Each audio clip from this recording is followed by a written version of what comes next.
வீடியோக்குள்ள போறதுக்கு முன்னாடி சேனலை சப்ஸ்கிரைப் பண்ணுங்க. மறக்காம பக்கத்துல இருக்கிற பெல் பட்டனை பிரஸ் பண்ணுங்க. வாங்க வீடியோக்குள்ள போகலாம்.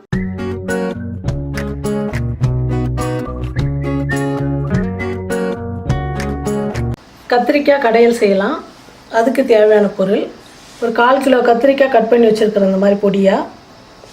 பெரிய வெங்காயம் 1, தக்காளி 3 தக்காளி, புளி இந்த அளவுக்கு எடுத்துங்க. சின்ன நெல்லிக்காய் அளவு எடுத்துக்கோங்க.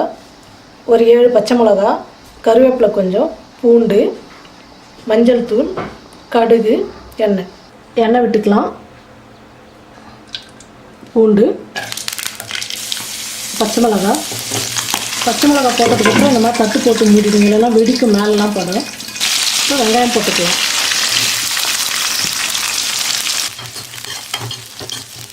இப்போ தக்காளி போட்டுக்கலாம். தக்காளி வெங்காயம்லாம் நல்லா வதங்கிடுச்சு. கத்திரிக்காய் போட்டுக்கலாம். தண்ணி இல்லாமல் போடுங்க. கத்திரிக்காய் எண்ணெயிலே நம்ம வதக்க போகிறோம். மஞ்சள் தூள் கொஞ்சம், ஒரு 2 நிமிஷம் நல்லா எண்ணெயிலே வதக்கலாம். கத்திரிக்காயெல்லாம் கொஞ்சம் உப்பு போட்டுக்கலாம். கத்திரிக்காய் கடையில் கெட்டியாக இருக்குங்க.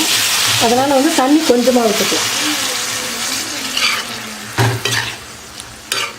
கத்திரிக்காய் வெங்காயம் தக்காளி எல்லாம் எண்ணெயில் வதக்கிறதுனால ஒரு 2 நிமிஷம் காய் வந்தால் போதும். இப்போ கொஞ்சம் மூடி போட்டு மூடிடலாம். நாம் கத்திரிக்காய் நல்லா வெந்துடுச்சு. இப்போ புளி போட்டுக்கலாம். ஸ்டவ் ஆஃப் பண்ணிடலாம். புளி நல்லா ஊறட்டும். 1 நிமிஷம் மூடி வச்சிடலாம். வதக்கி வச்சுக்கிற கத்திரிக்காயை நம்ம பருப்பு சட்டியில் போட்டு கடைஞ்சிக்கலாம். இந்த மாதிரி சட்டி வாங்கி வச்சுக்கோங்க. கீரை இந்த மாதிரி கத்திரிக்காய் பீர்க்கங்காய் இந்த மாதிரிலாம் கடையிறதுக்கு ரொம்ப நல்லாயிருக்கும். இந்த சட்டியில் நைஸாகிடும், ஈஸியாக இருக்கும் கடையிறதுக்கும். நம்ம பருப்பு சட்டியில் எடுத்து போட்டுக்கலாம்.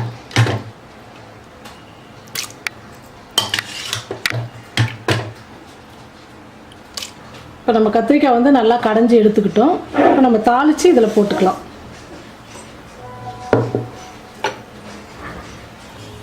ஏற்கனவே எண்ணெயில் தான் நம்ம கத்திரிக்காயெல்லாம் வதக்கிருக்கிறோம். அதாவது கொஞ்சமாக எண்ணெய் விட்டுக்குவோம். கடுகு போட்டுக்கலாம். கருவேப்பிலை,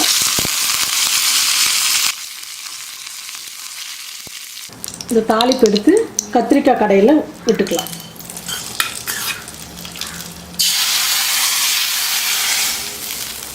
தாளித்து விட்டுட்டோம். கத்திரிக்காய் கடையல் ரெடி ஆகிடுச்சு. செஞ்சு பார்த்துட்டு கமெண்ட் பண்ணுங்கள். நன்றி.